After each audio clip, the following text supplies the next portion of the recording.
Tired of construction projects feeling like chaotic puzzles with missing pieces? Let's get you started.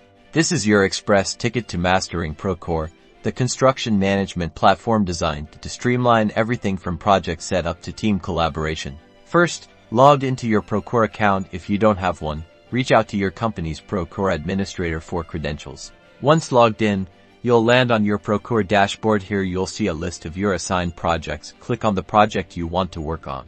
Let's start by building your project team. Navigate to the Directory tab. This is where you'll add team members, subcontractors, and other stakeholders. Click Add Contact. Fill in the required information, including name, email, company, and any relevant contact details. Make sure to assign them the correct permissions so they see only the information they need.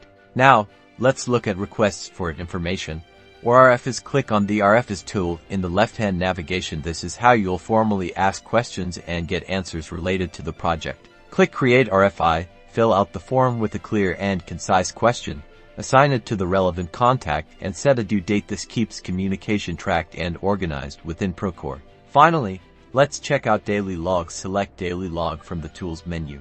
Here, you can document daily progress, record weather conditions, track manpower, and note any significant events that occurred on site. This provides a comprehensive record for future reference. Procore offers so many other powerful tools for document management, scheduling, and more. Explore each tool to discover how it can improve your project workflow and boost team coordination. Now you're one step ahead of your construction project. Stay tuned for more in-depth tutorials on specific Procore features. Happy building!